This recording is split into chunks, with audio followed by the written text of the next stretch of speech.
اسلام میں نوجوانی کی اہمیت اور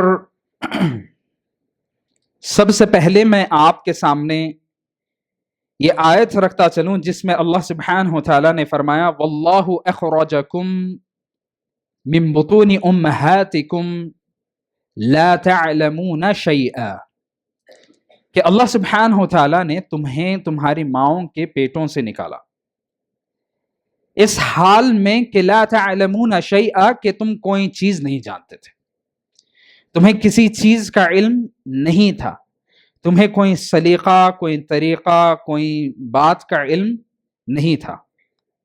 فطرت علیحدہ چیز ہے، اس سے کنفیوز نہ کریں، اس سے ملائے نہیں۔ فطرت کی جہاں پر بات ہے، فطرت اسلام کی جہاں پر بات ہے، اللہ کے رسول صلی اللہ علیہ وسلم نے واضح طور پر کہہ دیا، آپ صلی اللہ علیہ وسلم نے واضح طور پر کہہ دیا کل مولود یولد علی الفطرہ، کہ ہر پیدا ہونے والا فطرت پر پیدا ہوتا ہے۔ اس دنیا میں جتنے بچے پیدا ہوتے ہیں وہ فطرت اسلام پر پیدا ہوتے ہیں، خواہ وہ کسی بھی گھرانے میں پیدا ہو۔ اب ان کے والدین ہوتے ہیں، وہ سوسائٹی ہوتی ہے، کلچر ہوتا ہے، وہ معاشرہ ہوتا ہے جو ان کو اس فطرت سے ہٹا کر ان کو یہودی، مجوسی یا جو بھی ہے وہ بنا دیتا ہے۔ ورنہ بچہ تو فطرت اسلام پر پیدا ہوتا ہے۔ یہ مسلمانوں کا یہ عقیدہ ہے، یہ ہمارا عقیدہ ہے کہ وہ رومیوں کا، وہ فلسفیوں کا ہمارا عقیدہ نہیں جنہوں نے کہا کہ طبیلا راسا، کہ بچہ ایک خالی سلیٹ ہوتا ہے، اس کے اوپر کچھ مثبت ہوتا ہے نہ منفی ہوتا ہے۔ ہمارا وہ عقیدہ نہیں، نہ ہی ہمارا وہ عیسائیوں کا عقیدہ ہے جو اوریجن سن کو جنہوں نے اپنایا، کہ جتنے بچے پیدا ہوتے ہیں وہ ایک نیگیٹیوٹی کے ساتھ پیدا ہوتے ہیں، ایک منفیت کے ساتھ پیدا ہوتے ہیں، ایک گناہ کے ساتھ پیدا ہوتے ہیں۔ نہیں، ہم نے کہا کہ نہیں، بچہ جب پیدا ہوتا ہے تو پاک ہوتا ہے، بلکہ اس میں مثبت پہلو ہوتا ہے، اس میں فطرت اسلام ہوتی ہے۔ تو اس فطرت کو لا تعلمون شیئا سے کنفیوز نہ کریں، ملائے نہیں۔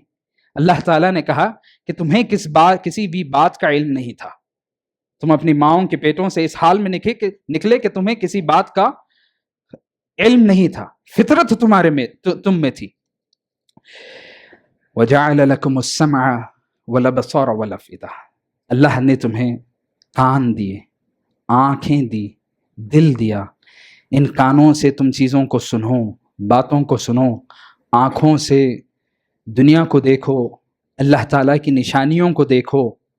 ان آنکھ اور کان سے اللہ تعالیٰ کی آیات کونیہ، یہ دنیا میں جو کازمولوجی جو آپ کو نشانیاں سائنس ملتی ہیں اس پہ غور و فکر کریں، اور اللہ تعالیٰ کی نشانیوں پر اور قرآن کی آیتوں پر، اللہ کے معجزوں پر غور و فکر کریں، اور اللہ تعالیٰ کے قریب ہو۔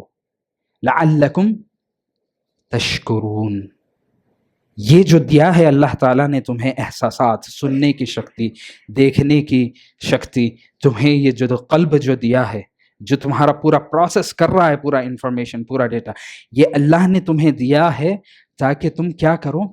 اللہ کے شکر گزار بنو۔ اللہ اکبر۔ اللہ تعالیٰ نے خلقت کے متعلق یہ بات بھی بتائی، اللہ الذی خلقکم من ضعف، کہ اللہ تعالیٰ نے تمہیں ضعف یعنی کمزوری سے پیدا کیا، ثم جعل من بعد ضعف قوة، لیکن اس کمزوری کے مرحلے کے بعد وہ کمزوری ایسی کمزوری کہ نہ میں میری بھوک کے احساس کو اپنے الفاظ میں ڈھال سکتا ہوں، وہ ایسی کمزوری کہ نہ میں میرے پیاس کے احساس کو الفاظ کی شکل دے سکتا ہوں، وہ ایسی کمزوری کہ نہ میرے جذبات کی ترجمانی میں کر سکتا ہوں، نہ میں اٹھ کر کھڑا ہو سکتا ہوں۔ اللہ نے ایسی کمزوری سے مجھے پیدا کیا، ایسی کمزوری سے اللہ تعالیٰ نے میرے جسم کو، میری عقل کو، میری صلاحیتوں کو قوت کی طرف منتقل کیا۔ یہ اللہ کی نعمت ہے۔ اللہ تعالیٰ نے کہا کہ پھر اللہ تعالیٰ نے تمہاری کمزوری کو قوت کی طرف پلٹا دیا، اور پھر وہ قوت ہے کہ ثم جعل من بعد قوت ضعفا، وہ آج اگرچہ کہ بڑے بازو میں بڑی قوت ہے، دل میں بڑے ارمان ہے، دل میں بڑے جذبات ہے، بڑی موٹیویشن سے آج کا نوجوان جوان اٹھتا ہے، بلکہ آج قوتیں ہیں، جذبات ہے، یہ ہے، لیکن ایک وقت وہ آئے گا کہ یہ قوت واپس ضعف کی طرف بڑھ جائے گی، یہ عقل، یہ حافظہ کمزور پڑ جائے گا، ایک بار میں جو باتیں یاد ہو جائے، جو کبھی نہ بھولی ہوں، وہ بھولنی شروع ہو جائیں گی، یہ حسن، یہ جمال ختم ہو جائے گا، ہڈیاں کمزور ہو جائیں گی۔ آج دوڑ لگاتے ہو، کل اٹھ کر کھڑے ہونا دشوار ہو جائے گا، یہ مرحلہ تمہاری زندگی میں آئے گا، قرآن کہہ رہا ہے۔ سمجھے اس سائیکل کو، کمزوری سے آغاز، قوت، قوت سے پھر کمزوری۔ اللہ تعالیٰ نے ایک آیت میں اس سائیکل کو بتا دیا، واپس پھر کمزوری۔ آج میں اگر جوان ہوں، آج ہمارے درمیان کافی نوجوان ہیں، تو یاد رکھیں، یہ نہ سمجھے کہ ہمیشہ رہنے والی جوانی ہے، یہ جوانی کو زنگ لگنا ہے، اس لکڑی کو دیمک کھا جائے گی، بڑھاپے کی دیمک لگ جائے گی، بال سفید ہو جائیں گے، بال جھڑ جائیں گے، ہڈیاں کمزور پڑ جائیں گی۔ اللہ سبحانہ تعالیٰ نے کہا کہ یہ قوت ضعفاً، یہ کمزوری کی طرف، و شیبہ، اور سفیدی کی طرف آگے بڑھ جائے گا۔ اللہ تعالیٰ جو چاہتا ہے وہ پیدا کرتا ہے، اللہ تعالیٰ جو چاہتا ہے وہ کرتا ہے۔ اللہ کے رسول صلی اللہ علیہ وسلم نے فرمایا، المؤمن القوی خیر و احب الی اللہ من المؤمن الضعیف۔ ایک طاقتور، ایک مضبوط مومن، ایک قوی طاقتور شخص جس کا ایمان بھی مضبوط ہے، جس کی جسمانی صلاحیتیں بھی مضبوط ہے، اس کے اندر لذات اور شہوات کی طرف جھکنے کا پہلو ہے، اس کے باوجود بھی اپنے ایمان کے سبب وہ ان لذات اور ان شہوات سے اپنے آپ کو دور رکھ رہا ہے۔ ایسا مومن اللہ تعالیٰ نے کہا، اللہ تعالیٰ کے یہاں بہتر ہے، وہ احب، بلکہ پسندیدہ ہے، بنسبت اس کے کہ جو کمزور پڑ چکا ہے۔ ایک شخص، بات یوں سمجھے کہ کمال یہ نہیں کہ جب انسان کے جذبات مر جائے، اس کے جذبات، احساسات، اس کے شہوات ختم ہو جائے اور پھر وہ متقی بنا پھرے۔ اس کی بھی اپنی ایک کلاس ہے، اس کا بھی ایک مرتبہ ہے، مقام ہے، لیکن اصل خوبصورتی تو جب ہے کہ جب احساسات بڑے ہوئے ہیں، لذات دنیا بلا رہی ہے، یہ جا سکتا ہے، شہوات اس کو بے چین کر رہی ہیں، اس کے باوجود یہ اپنے آپ کو قابو میں رکھ رہا ہے، ہڈی میں ابھی بل ہے، اس کے باوجود بھی یہ اپنے آپ کو کنٹرول کر رہا ہے۔ اصل خیر کی بات اور اللہ تعالیٰ کو پسندیدہ بات یہ ہے کہ ایک طاقتور مومن بہتر ہے اور پسندیدہ ہے اللہ کے یہاں بنسبت اس کے جو کمزور ہو چکا ہے۔ وفی کل خیر۔ پھر اللہ کے رسول صلی اللہ علیہ وسلم نے یہ بھی بتا دیا کہ بات ایسی نہیں کہ بوڑھوں کے اندر خیر نہیں، خیر تو سب میں ہے، یا کمزوروں میں خیر نہیں۔ وفی کل خیر، ہر مومن میں بھلائی تو ہے، ہر مومن میں بھلائی تو ہے، بھلائی کا عنصر، پہلو ہر شخص میں ہے، ہر مومن میں ہے۔ یاد رکھیں، ایک واقعہ میں آپ کے سامنے رکھتا چلوں۔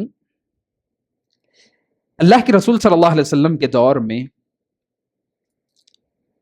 وہ 70 نوجوان، انس بن مالک رضی اللہ عنہ راوی حدیث ہے، کہتے ہیں کہ کان شباب من الانصار، انصار کے نوجوانوں میں سے 70 رجلا یسمون القراء، جن کو قراء پکارا جاتا تھا، قرآن پڑھنے پڑھانے والے، قراءت کرنے والے، قرآن کے علوم کے ماہر۔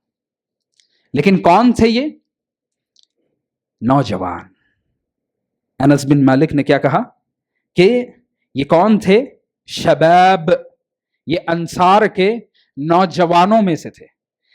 اور نوجوانی کی فضیلت میں کیا کیا بتاؤں، یہ حدیث کی طرف واپس آتا ہوں، لیکن انہم فتیۃ، اللہ تعالیٰ نے سورۃ الکہف میں ان نوجوانوں کا ذکر کیا تو ان کی سب سے پہلی صفت اللہ تعالیٰ نے جو گنائی، ان کا تذکرہ جو کیا، سب سے پہلے اسی جملے سے کیا کہ وہ کچھ نوجوان تھے۔ اللہ تعالیٰ نے ابراہیم علیہ السلام کی صفتوں میں ایک صفت گنائی کہ کفار نے، اس وقت کے مشرکین نے کہا کہ ایک نوجوان ہے۔ ابراہیم علیہ السلام کی نسبت نوجوانی کی طرف کی گئی، ابو الانبیاء، نبیوں کے والد کی نسبت کی گئی کہ وہ ایک کیا ہے، نوجوان ہیں۔ جب انہوں نے لاٹھی کو اٹھایا، جنہوں نے کلہاڑی کو اٹھایا اور شرک کا سر قلم کیا، نوجوانی کی یہ اہمیت۔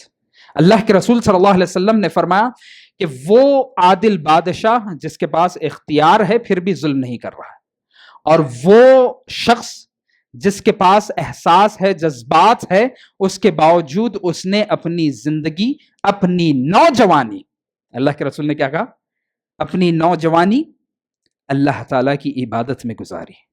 اللہ تعالیٰ کیا دے گا اس کو؟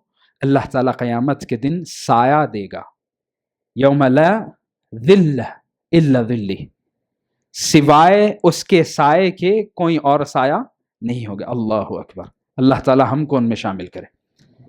7 لوگوں کا جو زمرہ ہے، اللہ کے رسول صلی اللہ علیہ وسلم نے جو بتایا ہے، کیٹیگریز ہے جو اللہ تعالیٰ نے بتائی ہیں، اللہ کے رسول نے بتائی ہیں، ان میں ایک تو وہ جو نوجوان ہے جس کی جوانی عبادتوں میں گزری، اللہ کو راضی کرنے میں گزری، اور دیگر لوگ بھی ہے جن میں سے ایک اہم صفت اللہ کی خشیت میں اکیلے رونے والا، آنسو بہانے والا، اکیلے میں، لوگوں کے سامنے تو ہر کوئی پھوٹ پھوٹ کر رو دیتے ہیں، اکیلے میں اللہ کے خوف سے، خشیت سے رونا، اور جس کا دل مساجد سے جڑا ہوا ہو۔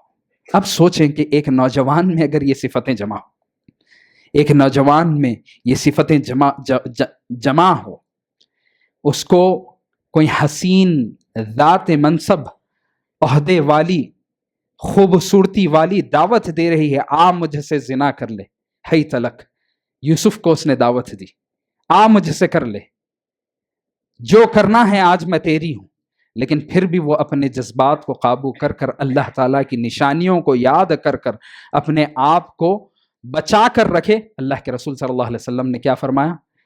وہ قیامت کے دن اللہ کے عرش کے سائے تلے ہوگا۔ اللہ اکبر، اللہ ہمارے نوجوان بچے بچیوں کو یہ توفیق دے۔ واپس انس بن مالک رضی اللہ عنہ کی روایت، انس بن مالک رضی اللہ عنہ کہتے ہیں کہ انصار کے کچھ نوجوان، کتنے نوجوان؟ کچھ نہیں، 70 نوجوان، اللہ کے رسول صلی اللہ علیہ وسلم کے دور میں ان کو قراء کہا جاتا تھا، قرآن کے پڑھانے والے ان کو کہا جاتا تھا۔ کان یکون فی المسجد، وہ لوگ اللہ کے رسول صلی اللہ علیہ وسلم کی مسجد میں رہتے تھے، دن میں نبی صلی اللہ علیہ وسلم سے علم حاصل کرتے، فیتدارسون ویصلون، مسجد میں ہی لگے رہتے، قرآن سیکھتے، حدیثیں سیکھتے سکھاتے، ایک دوسرے کی تربیت کرتے اور نمازیں ادا کرتے۔ پھر کیا کہا؟ جیسے ہی اذا امسوا، جیسے ہی رات ہو جاتی، جیسے ہی رات کا وقت ہو جاتا، دن تو گزار لیا، اب رات کا وقت آیا تو مدینہ کے کنارے ایک بارڈر کی جانب وہ جا کر رک جاتے، اور گھر والے سمجھتے کہ ہمارے بچے مسجد میں ہیں، مسجد والے سمجھتے کہ وہ بچے گھروں کو جا کر سو چکے ہیں، لیکن حدیث کیا بتا رہی ہے؟ حدیث بتا رہی ہے کہ وہ جاتے اور وہ نمازوں میں، عبادتوں میں مشغول ہو جاتے۔ وہ گھر کو نہیں جا رہے ہیں تاکہ کام کاج لگے گا، یا پھر گھر والے عبادتوں میں مداخلت کریں گے، وہ مسجد میں نہیں رک رہے ہیں تاکہ ریاکاری نہ ہو، وہ مدینے کے کسی کنارے میں جا کر وہ رک رہے ہیں، ہنسی مذاق نہیں، ٹھیٹھی ٹھاٹا نہیں، وہ عبادتوں میں اپنی راتیں گزار رہے ہیں۔ فجر سے پہلے اللہ کے رسول صلی اللہ علیہ وسلم کی حجرے کی جانب واپس آتے، آ کر لکڑیاں اکٹھی کر کر آپ کے حجرے کے پاس رکھ دیتے، پانی لا کر آپ صلی اللہ علیہ وسلم کی خدمت میں رکھ دیتے، آپ صلی اللہ علیہ وسلم حجرے سے باہر نکلتے، آپ کو آسانی پیدا کرنے کے لیے پانی اور لکڑیاں لا کر دیتے تاکہ پانی گرم کر کر دے سکے یا جو بھی معاملہ ہو۔ اللہ کے رسول صلی اللہ علیہ وسلم کے ساتھ نماز ادا کرتے، پھر دن شروع ہوتا اور پھر دن کا مشغلہ نبی صلی اللہ علیہ وسلم کے ساتھ واپس پڑھائی میں لگ جاتے۔ اللہ کے رسول صلی اللہ علیہ وسلم کو کہا گیا کہ ہمارے ایک وفد آیا، ایک کچھ لوگ آئے، بنو سلیم، ایک قبیلے کے لوگ آئے، آ کر کہنے لگے کہ اے محمد صلی اللہ علیہ وسلم، ہمارے لوگ ایمان لانا چاہ رہے ہیں، پڑھے لکھے تربیت یافتہ دعات کو ہمارے پاس بھیجیں، آپ کے سب سے ماہرین کو بھیجیں، جو قرآن کے، جو آپ کے دین کے، جو اسلام کے ماہر ہو، ماہرین کو ہمارے ساتھ بھیجیں۔ اللہ کے رسول صلی اللہ علیہ وسلم نے کسی کا نام منتخب نہیں کیا، بلکہ ان 70 نوجوانوں کا نام منتخب کیا، کہا کہ جاؤ، لے جاؤ، یہ سب سے زیادہ علم تربیت یافتہ یہ ایسے دعات ہیں، تم لے کر جاؤ اپنے قبیلے میں دین کی نشر و اشاعت کرو، دین کو پھیلاؤ، نشر کرو، ان کو لے کر جاؤ، یہ ماہر صحابہ ہے، یہ قرہ ہے، ان کو لے کر جاؤ۔ لے کر جایا گیا، بئر معونہ کے پاس ایک ایک کو شہید کر دیا گیا، دھوکے سے، چال تھی۔ اللہ کے رسول صلی اللہ علیہ وسلم نے ان کے ساتھ عام برتاؤ نہیں کیا۔ بات یہ ہے کہ اللہ کے رسول صلی اللہ علیہ وسلم نے ان کو اپنا منتخب داعی بنایا جبکہ تھے نوجوان۔ بات یہ ہے کہ اللہ کے رسول صلی اللہ علیہ وسلم نے ان کو اپنا مقرب سمجھا، ان کو تربیت یافتہ سمجھا کہ ان کو ٹرینر بنا کر بھیجا۔ بات یہ ہے کہ اللہ کے رسول صلی اللہ علیہ وسلم نے ان کی شہادت پر ایک مہینے تک دن رات، کچھ روایتوں میں آتا ہے 5 نمازوں میں قنوت نازلہ کا اہتمام کیا۔ اللہ اکبر! سوچ کر دیکھے، تھے بس کوئی نوجوان، چھوڑ دیا جاتا، بھولا دیا جاتا، نہیں، اللہ کے رسول صلی اللہ علیہ وسلم نے وما ينطق عن الهوى ان هو الا وحی یوحى، جو کہتے ہیں اللہ کی جانب سے کہتے ہیں، جو کرتے ہیں وحی کی بنا پر کرتے ہیں۔ یہ نبی نے 1 مہینے تک قنوت نازلہ کا اہتمام کیا تاکہ لوگوں کو ان نوجوانوں کا مقام پتہ چل جائے۔ اور ہمارے نوجوان کیا کر رہے ہیں؟ سوچ کر دیکھیں، ہم کیا کر رہے ہیں؟ کیا قرآن اور حدیث کی تعلیم میں ہم لگے ہیں؟ کیا ہم قرآن اور حدیث سیکھنا چاہتے ہیں؟ کیا ہم دین کے لیے اپنے دن رات صرف کر رہے ہیں؟ اللہ اکبر! صبح ہوتی ہے، شام ہوتی ہے، زندگی یوں ہی تمام ہوتی ہے۔ صبح اٹھ رہے ہیں، کتنے بجے؟ 10 بجے، 11 بجے، فجر گول، ظہر کالج کا بہانہ، اسکول کا بہانہ، جاب کا بہانہ، عصر واپسی ٹریفک میں تھکے ہوئے، مغرب بھئی وہی تو وقت ہے، تھوڑا ٹھنڈا وقت ہے، بیٹھنے دو، عشاء فیملی ٹائم، تھوڑا سا تو فیملی کے ساتھ وقت گزارنے دو، جو شادی شدہ ہے، اور جو بے شادی، جو کنوار، جو بیچلر بچے ہیں، ان کے تو کیا کہنے، نکل چکے، گاڑیاں لے کر اچھال رہے ہیں، ایک پہیے پر چلا رہے ہیں، پتہ نہیں کیا کیا مسئلے، رات بھر ہوٹلیں آباد، چائے کے اڈے آباد، کیا کہوں میں، اللہ معاف کرے۔ نشوں کی لت ہمارے نوجوانوں کو لگی۔ یہ سوچ کر دیکھیں کہ غیر مسلمان پولیس والے، وہ لوگ آ کر انٹرویو دے رہے ہیں، کہہ رہے ہیں کہ 15-16 سال کے بچے ایسے جرائم میں مبتلا ہے جس میں ایک وقت تھا کہ 30-40 سال کے لوگ ہوتے تھے۔ کہہ رہے ہیں کہ اتنی فائلیں بھری پڑی ہے، بچے کیا عمر؟ 16 سال، 17 سال، 18 سال، بڑے بڑے کیسوں میں پڑے۔ اللہ اکبر! اللہ ہماری حفاظت فرمائے۔ یہ صحابہ کا کیا معمول تھا؟ رات گزر رہی ہے، گھر والے سمجھ رہے ہیں کہ مسجد میں ہے، مسجد والے سمجھ رہے ہیں کہ گھر میں ہے، لیکن یہ ایک مقام پہ جا کر نمازوں میں، عبادتوں میں وقت گزار رہے ہیں۔ والدین سمجھ رہے ہیں، آج کے دور میں کیا ہو رہا ہے ہمارے بچوں کو، والدین سمجھ رہے ہیں ہمارا بچہ، ہماری بچی تو کالج میں بیٹھی ہوئی، اسائنمنٹ ہے اس کا، اس کا فلاں لیکچر ہے، اٹینڈ کرنے گئی ہے. بچی کیا کر رہی ہے ان کی؟ یہ تلخ الفاظ مجھے کہنے دے، ناچنے والیوں کے دکانیں بند ہو چکی ہیں تو فونوں میں ہماری بچیاں ناچ رہی ہیں. برا لگ رہا ہوگا میرا جملہ، لیکن حقیقت ہے. اس پہ ستم یہ ہے کہ برقعے پہن کر اسلامی ایک شاعر، ایک نشانی بن نشانی کو، مسلمانوں کی عزتوں کو پامال کر رہی ہیں.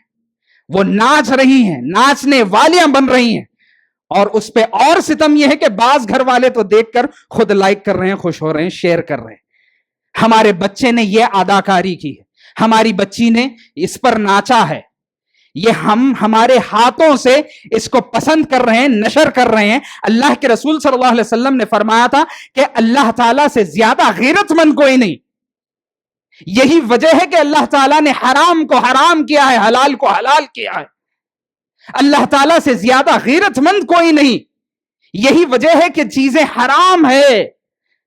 ان چیزوں سے، جن چیزوں سے نظم خراب ہوتا ہے زندگی کی، اپنی ذاتی زندگی میں بھی اور معاشرتی سوشل لائف میں بھی، اللہ تعالیٰ نے ان کو حرام کر دیا.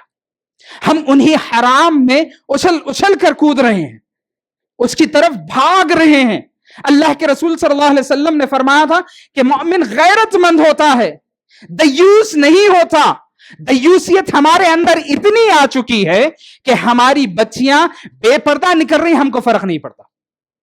ہمارے بچے بے حیا بنے پھر رہے ہیں، ہمیں فرق نہیں پڑتا. ارے بھائی، جس قوم کی غیرت مر جائے، غیرت کے متعلق علماء نے کیا کیا نہیں لکھا، کیا کیا نہیں کہا. جس کی غیرت مر جائے خلاص سب جا چکا ہے. اس کے اندر غیرت کہتے کسے؟ وہ جذبہ جو انسان کو روکتا ہے، جو انسان کو غلط کاموں سے روکتا ہے، وہ جذبہ ہمارے اندر مر چکا ہے. ہمیں کوئی آر محسوس نہیں ہو رہی ہے اس طرح کی چیزیں سلائڈ کرنے میں، ہمیں کوئی آر محسوس نہیں ہو رہی ہے. نوجوان ہمارے محلوں میں بگڑ رہے ہیں، ہمیں کوئی شرم آر محسوس نہیں ہو رہی. جا کر چھوٹے چھوٹے بچے، یہ میں کیا باتیں آپ کو سناؤں. افسوس یہ ہے کہ ممبر پہ یہ باتیں کرنی پڑ رہی ہے خطبہ کو. ہمارے چھوٹے چھوٹے بچے جا کر سگریٹ خرید رہے ہیں، پتہ نہیں حقے خرید رہے ہیں، پتہ نہیں کیا کیا چیزیں کر رہے ہیں. کبھی ان دکانوں پہ جا کر پوچھو کہ کم سے کم ایج والا کون آتا ہے آپ کے پاس، پوری کنڈلی نکال کر وہ آپ کے سامنے رکھ دے گا. اللہ حفاظت فرمائے. ہمارے نوجوان کس طرف جا رہے ہیں؟ ہماری غیرت مر چکی ہے. انما حرم ربی، اللہ تعالیٰ نے فرمایا تھا کہ اے نبی آپ اپنی زبان سے خبر دے دے کہ میرے رب نے، وہ رب العالمین جو ہے وہ میرا رب ہے، اور اس رب نے حرام چیزیں، فضولیات کو، فحش کو حرام کر دیا ہے. ما ظہر منہا وما بطن، چاہے وہ ظاہر ہو کے چھپی ہوئی ہو. ہم ظاہری گناہوں میں بھی پڑے ہوئے ہیں، باطن گناہوں میں بھی پڑے ہوئے ہیں. اور اس پر اور ستم یہ ہے کہ گناہ کر کر توبہ کی توفیق ہوتی ہے، لیکن توبہ کرنے کے بجائے اور لوگوں کو مشاہدہ بتا رہے ہیں، مشاہد بنا رہے ہیں، گواہ بنا رہے ہیں کہ دیکھو بھائی میں نے یہ کیا، میں نے وہ کیا، میں نے فلاں کے ساتھ میرے رابطے ہیں، میں فلاں. ہمارے ایک دوست بتا رہے ہیں کہ وہ بے غیرت محلے کا بچہ اس کو بتا رہا ہے یہ تصویریں، میں انہیں سے بات کرتا ہوں. اللہ اکبر. حرام رشتے تم اپنا رہے ہو. اللہ حفاظت فرمائے. لیکن یاد رکھیں وقت ہوتا چلا ہے. یاد رکھیں کہ یہ بے غیرتی سے اگر پلٹا جائے، جو زندگی میں ہوا، جو ماضی میں ہوا، جو آج تک ہوا، لیکن اگر اللہ تعالیٰ کی طرف کوئی شخص رجوع کرنا چاہے تو اللہ تعالیٰ کے دروازے ہمیشہ کھلے ہوئے ہیں. اللہ تعالیٰ اپنے بندوں کو معاف کرنے کے لیے تیار ہے. اللہ کے رسول صلی اللہ علیہ وسلم نے فرمایا کہ ہر رات اللہ سبحانہ وتعالیٰ دنیاوی آسمان پر نازل ہوتے ہیں، کہتے ہیں کہ اے بندے، آج میں مالک ہوں، آج میں بادشاہ ہوں، میں بادشاہ ہوں اور میں تیرا پالنے والا ہوں، میں تیرا مالک ہوں. آ جا مان لے، مانگ لے، جو مانگنا ہے مجھ سے مانگ لے. کوئی ہے جو مجھ سے کچھ سوال کرتا ہوں میں اسے اپنے خزانوں سے عطا کروں. کوئی ہے جو مجھ سے معافی چاہے میں اس کو معاف کر دوں. اللہ تعالیٰ کی معافی تو پکار رہی ہے، ہر رات میں ندائیں دے رہی ہے کہ آؤ معافی طلب کر لو، آؤ میں تیار ہوں معاف کرنے کے لیے. اللہ تعالیٰ کہہ رہا ہے. کوئی ہے جو اس دعوت پر لبیک کہے، کوئی ہے جو اس دعوت پر لبیک کرے کہ تاکہ اللہ تعالیٰ یبدل اللہ سیئاتہم حسنات، کہ گناہوں کو نیکیوں میں بدل دے. اللہ تو تیار ہے، اللہ تو تیار ہے. اللہ تعالیٰ نے سورۃ الفرقان میں فرمایا کہ اس کی رحمت، اس کی معافی ایسی ہے کہ جو ماضی میں ہوا جو کل تک ہوا وہ ہوا.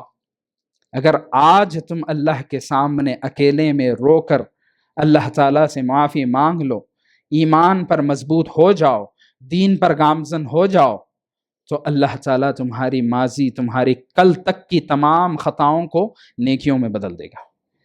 ہر حرام عمل کو صرف حلال نہیں بلکہ ریکارڈ میں نیکیوں میں اللہ تعالیٰ رجسٹر بدل دے گا وہ گناہوں کے. یہ اللہ تعالیٰ کی رحمت ہے، یہ اللہ تعالیٰ کی نعمت ہے. یاد رکھیں، ہمیں چاہیے، بات صرف نوجوانوں کی نہیں، نوجوانوں سے پہلے بات آتی ہے ہم بڑوں کی، کہ ہم نے ہمارے بچوں کی کیا تربیت کی. اللہ تعالیٰ نے تو فطرت پر پیدا کیا، جس طرح شروع میں نے بتا دیا. ہم نے اپنے ہاتھوں سے فطرت کو کیا کیا؟ مٹایا. کیوں؟ اللہ کے رسول نے کیا کہا؟ بچہ تو فطرت پر ہوتا ہے، یہ اس کے والدین ہوتے ہیں، معاشرہ ہوتا ہے، سوسائٹی ہوتی ہے جو اس کو فطرت سے ہٹا دیتی ہے. ہم اپنے ہاتھوں سے بچوں کی فطرت کو میٹ رہے ہیں. سب سے پہلا قدم فطرت کو میٹنے کا، یہ لو بیٹے کیا دیکھنا ہے دیکھ لو، یہ لو تم کو کیا دیکھنا ہے دیکھ لو، یہ فون لو، یوٹیوب چلاؤ، کوئی حد نہیں، کوئی لمٹ نہیں، جو ویب سائٹ پر جانا ہے جاؤ، جو کرنا ہے کرو، ہر چیز تم اپنا لو. یہاں سے سب سے پہلے ہم فطرت کو اپنے ہاتھوں سے مٹا رہے ہیں اپنے بچوں کی. اور وہ لوگ، وہ نوجوان جو ٹین ایج میں ہے، ارلی 20s میں ہے، 30s میں پہنچ چکے ہیں، پختگی کی عمر 40 سال اللہ تعالیٰ نے فرمائی، اس عمر تک بھی پہنچ چکے ہیں. آپ خود اپنے ذمہ دار ہیں. آپ 15 سال کے ہو چکے ہیں یا بالغ ہو چکے ہیں تو خلاص آپ اب اپنا کھاتا آپ کا خود کا ہو چکا ہے، آپ خود کے ذمہ دار ہے. آپ کا اب جوائنٹ اکاؤنٹ باقی نہیں ہے والدین کے ساتھ. آپ جو گناہ کریں گے آپ کے کھاتے میں جائے گا. لہٰذا آپ کے ذمہ دار بنے. آپ بالغ ہو چکے ہیں یا 15 سال کی عمر آپ کی گزر چکی ہے، خلاص آپ خود کے ذمہ دار ہے. اب آپ بہانہ نہیں دے سکتے کہ میرے والدین نے مجھے کروایا. آپ اپنے ذمہ دار ہے. گناہوں کی زندگی کو چھوڑیں، حرام چیزوں کو اپنی زندگی سے مٹائیں. بیٹھے کسی دن ہفتے اتوار کو بیٹھ کر ایک فہرست بنائیں کہ صبح اٹھنے سے لے کے رات تک میں کیا کرتا ہوں. سب سے پہلے نمازوں کو فکس کریں، 5 وقت کی نمازیں پڑھنا شروع کریں. اس کے علاوہ فجر سے لے کے عشاء تک اور سونے تک میں کیا کرتا ہوں، تمام چیزیں لکھیں. جو چیزیں اللہ تعالیٰ کی رضا میں ہیں اس کو باقی رکھیں.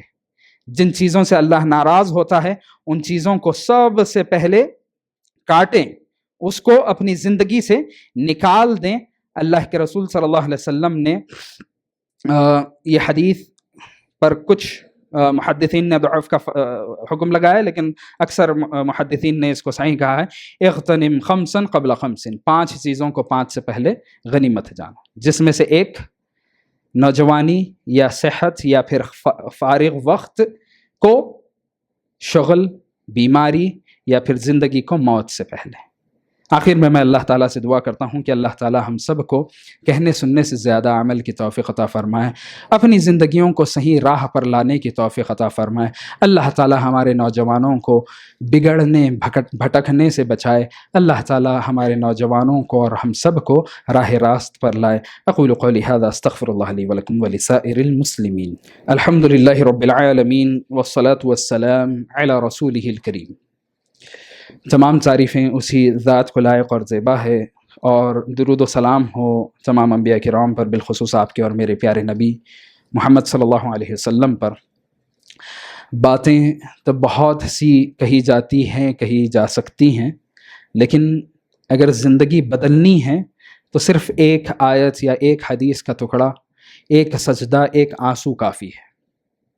اگر آدمی عزم کر لے کہ ہاں آج سے مجھے اپنا شعور جگانا ہے، مجھے اپنا احساس جگانا ہے، میں کوئی بے غیرت قوم کا فرد نہیں، میں کوئی بے غیرت قوم کا مرد، بچہ یا خاتون نہیں، بلکہ میں اس قوم سے آتا ہوں جو سب سے پہلے قیامت کے دن جنت میں داخل ہوگی۔ جنت میں داخل ہونا ہر کوئی چاہتا ہے، لیکن یاد رکھے اللہ تعالیٰ نے جنت کو صرف خیال پر نہیں رکھا، صرف نیت پر نہیں رکھا کہ میری نیت ہے کہ میں جنت چلا جاؤں، میری خواہش ہے کہ میں جنت چلا جاؤں۔ اللہ سبحانہ و تعالیٰ نے جنت، اللہ کے رسول صلی اللہ علیہ وسلم نے جنت کے متعلق فرمایا کہ جنت اللہ تعالیٰ کے قیمتی اموال میں سے، سلعۃ اللہ غالیہ، جنت یہ اللہ تعالیٰ کے ان اموال میں سے ہے جو کافی قیمتی ہے۔ اس میں ایک کوڑا رکھنے کی جگہ، کوڑا سمجھتے ہیں نا جس سے مارا جاتا ہے، ہنٹر جسے کہتے ہیں، لاش، کوڑا رکھنے کی جگہ، وہ اتنی چھوٹی سی جگہ دنیا میں جو ہے، دنیا میں جو کچھ ہے اس سے بہتر ہے، اتنی سی جگہ، تو پوری جنت کتنی ہوگی۔ اور وہ جنت اللہ تعالیٰ ایسے دینے کو تیار ہے کہ ادنا سے ادنا جنتی کو بھی دنیا سے بڑھ کر اس کو نعمتیں ملیں۔ اللہ اکبر۔ لیکن یہ جنتیں خواب، وشفل تھنکنگ، خواہش، الفاظ، نیتیں، محبت کے دعوے، توحید کے دعووں پر نہیں ہیں۔ یہ جنتیں حقیقی توحید اور عمل پر مبنی ہے، اللہ کی رحمت پر مبنی ہے۔ اور اللہ کی رحمت، عقیدے کا یہ باب ہے کہ جنت اللہ کی رحمت پر ٹکی ہوئی ہے، اور اللہ تعالیٰ کی رحمت بندے کے عمل پر ٹکا ہوا ہے۔ تو عمل جب تک ہم نہیں کریں گے، زندگیوں کو صحیح راہ پر جب تک نہیں لائیں گے، تب تک اللہ کی رحمت نہیں ملے گی۔ اور اللہ کی رحمت جب تک نہیں ملے گی، آپ میں تو چھوڑ دیں، نبی تک جنت میں داخل نہیں ہو پائیں گے، صحیح بخاری کی حدیث کے مطابق۔ آخر میں اللہ تعالیٰ سے یہی دعا کرتا ہوں کہ اللہ تعالیٰ ہم کو عقل کے ناخن پکڑنے کی توفیق عطا فرمائے۔ اور ان اللہ یحب الشباب الذی یفنی شبابہ فی طاعت اللہ، یہ جو حدیث ہے کہ اللہ تعالیٰ نوجوانوں کو، نوجوانی کو پسند کرتا ہے، اور وہ نوجوان جو اپنی نوجوانی کو اللہ کی اطاعت میں ختم کر دیتا ہے، اللہ تعالیٰ اس کو پسند کرتا ہے۔ اللہ تعالیٰ ہم کو ان میں سے ایک کر لے۔ اللہ تعالیٰ قیامت کے دن اپنا سایہ، اپنے عرش کا سایہ ہم کو نصیب فرمائے۔ اقول قولی ھذا استغفر اللہ لی ولکم ولسائر المسلمین، قوموا للصلاۃ۔